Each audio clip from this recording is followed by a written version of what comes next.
जय ma'am children, welcome in today's class. और आज की क्लास में हम साइन कन्वेंशन की बात करेंगे फॉर अ स्फेरिकल मिरर। यानी जब हम मिरर फार्मूला का यूज़ करते हैं या हम मैग्निफिकेशंस का जब यूज़ करते हैं कोई भी न्यूमेरिकल सॉल्व करते समय, तो हमको ये कैसे डिसाइड करना चाहिए कि कोई सर्टेन पोजीशन पॉजिटिव होगी या नेगेटिव, इसकी अंडरस्टैंडिंग क्या है, ये बात कहाँ से आती है, हम उसको समझने की कोशिश करेंगे। हम उसको दोनों तरीके से समझेंगे, उसके क्लासिकल अप्रोच को भी समझेंगे और हम कार्टेशियन प्लेन के आधार पर भी उसको समझने की कोशिश करेंगे। तो आइए देखते हैं कि कैसे हम ये डिसाइड करेंगे कि एक सर्टेन पोजीशन पॉजिटिव वैल्यू होगी या नेगेटिव। तो सबसे पहले एक फिगर ड्रॉ करना चाहता हूँ मैं। ये फिगर बहुत ही कॉमन है और आप लोगों ने ग्राफ पेपर पे बहुत बार ग्राफ बनाया होगा। मैथमेटिक्स में जब आप कोऑर्डिनेट सिस्टम पढ़ते हैं वहाँ पर आप इसका यूज बहुत करते हैं। फिजिक्स में भी ऐसे ग्राफ बनते रहते हैं।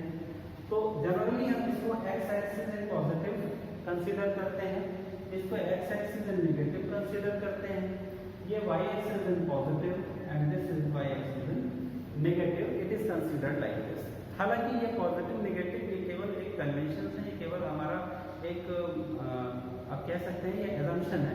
हम ऐसा कोई बहुत ज़रूरी नहीं है कि हम इसी को एक्स एक्सिस माने, हम इसको भी मान सकते हैं, इसको वाई मान सकते हैं।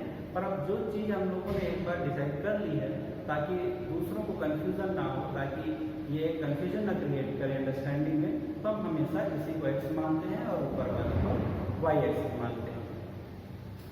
अब देखिए क्या है इसके बिहाइंड थ्योरी क्या है कि मान लीजिए कि यहाँ पे कॉन्केव मिरर है। अब लाइट रे इधर से आ रही है, ऑब्जेक्ट यहाँ पे प्लेस है, लाइट रे इधर से आ रही है और आफ्टर रिफ्लेक्शन लाइट रे जो है वो इधर रिफ्लेक्ट हो रही है। यहीं पे कहीं पे ऑब्जेक्ट की जो है इमेज भी फॉर्म हो रही है, सपोज करिए यहाँ पे फॉर्म हो रही है। अब यहाँ दो चीजों का ध्यान रखना है। ये हो गया पोल कि मेजरमेंट हमेशा पोल से स्टार्ट होगा, दूरी को हमेशा पोल से मेजर करेंगे और ये देखेंगे कि हम जो इंसिडेंट लाइट रे है उसके अपोजिट डायरेक्शन में जा रहे हैं या उसी की डायरेक्शन में जा रहे हैं। तो अगर ऑब्जेक्ट यहाँ पे रखा हुआ है तो ऑब्जेक्ट की डिस्टेंस होती है u, ऑब्जेक्ट को हम u कहते हैं, दूरी ऑब्जेक्ट जो होती है उसको u कहते हैं, और जो इमेज होती है उसकी दूरी को v कहते हैं, और जो फोकल लेंथ होता है उसको f कहते हैं। ये बातें आपको पता है। फिर से बताता हूँ, जो ऑब्जेक्ट की दूरी होती है पोल से उसको हम u कहते हैं, जो इमेज की दूरी होती है उसको हम v कहते हैं, और फोकल लेंथ को हम f कहते हैं। मैं लिख देता हूँ, u distance of object from p, v distance of object from p, f is focal length of mirror। ठीक है। अब कंसीडर करिए कि आपका मिरर ऐसे रखा हुआ है जिसका पोल यही ओरिजिन है, इसी ग्राफ का या इसी कोऑर्डिनेट सिस्टम का जो ओरिजिन है वही आपका पोल है। कंसीडर करिए यहाँ पर क्लासिकल अंडरस्टैंडिंग क्या है कि अगर हम पोल से मेजर करते समय अपोजिट डायरेक्शन ऑफ लाइट रे जा रहे हैं, यानी लाइट रे जो इंसिडेंट हो रही है, जो फॉल हो रही है, उसके उल्टे डायरेक्शन में मेजर कर रहे हैं, तो हम हमेशा निगेटिव मानेंगे। तो कॉनकेव और कॉन्वेक्स के केस को हम समझेंगे। कॉनकेव के केस में जो u है, देखिए u कहाँ पे है, ऑब्जेक्ट कहाँ पर है, यहाँ पे है। तो u की डिस्टेंस पोल से हम किस तरफ जा रहे हैं और लाइट रे इधर जा रही है, तो हम लाइट रे के उल्टे डायरेक्शन में मेजर कर रहे हैं, तो हम इसको क्या मानेंगे, नेगेटिव।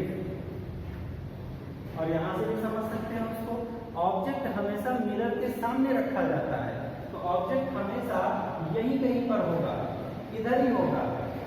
तो आप एक्सिस में देखिए, आप इस पूरे एक्सियल सिस्टम में देखिए, ये पूरा कोऑर्डिनेट्स नेगेटिव कोऑर्डिनेट्स हैं, ये पूरी नेगेटिव पोजीशन को रिप्रेजेंट कर रहे हैं। तो U हमेशा नेगेटिव होगा, चाहे वो कॉन्केव मिरर का हो चाहे वो कॉन्वेक्स मिरर का हो।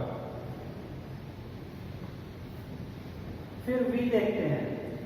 अब हमने देखा है कि जब भी ऑब्जेक्ट को हम मिरर के सामने कॉन्केव मिरर में रखते हैं तो उसकी इमेज हमेशा सामने बनती है, इधर बनती है, इधर।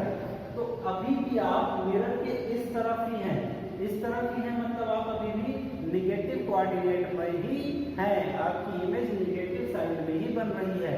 तो इमेज उसकी निगेटिव ही होगी, V भी निगेटिव होगा, सिर्फ एक केस में, except when object is placed between F and P। आप लोगों को याद होगा जब मैंने क्लास में पढ़ाया था तो बताया था कि ऑब्जेक्ट को जब फोकस और पोल के बीच में रखा जाता है कॉन्केव मिरर में, यानी कि फोकस और पोल के बीच में यहाँ रखेंगे, तो ये इकलौता ऐसा केस है कॉन्केव मिरर के केस में जब ऑब्जेक्ट की इमेज मिरर के सामने न बन के उसके पीछे बनती है, बिहाइंड द मिरर बनती है। जब बिहाइंड द मिरर की बात आई तो इमेज कहाँ गई, यहाँ, और ये कौन सा कोऑर्डिनेट है, पॉजिटिव। तो यहाँ ऐसे केस में यानी जब ऑब्जेक्ट फोकस और पोल के बीच में रखा होगा तब वहां पर आपकी जो इमेज बनेगी वो कैसी बनेगी, पॉजिटिव। फोकल लेंथ की बात करते हैं। फोकल लेंथ, तो इस मिरर का फोकल लेंथ हमेशा सामने, यहाँ पर फोकल लेंथ है, यहाँ सेंटर ऑफ कर्वेचर कहीं पर होगा, तो फोकल लेंथ हमेशा मिरर के सामने की तरफ है, यानी इसी तरफ है। इसका मतलब कि हमारा फोकल लेंथ कॉन्केव में हमेशा नेगेटिव होगा, नेगेटिव होगा।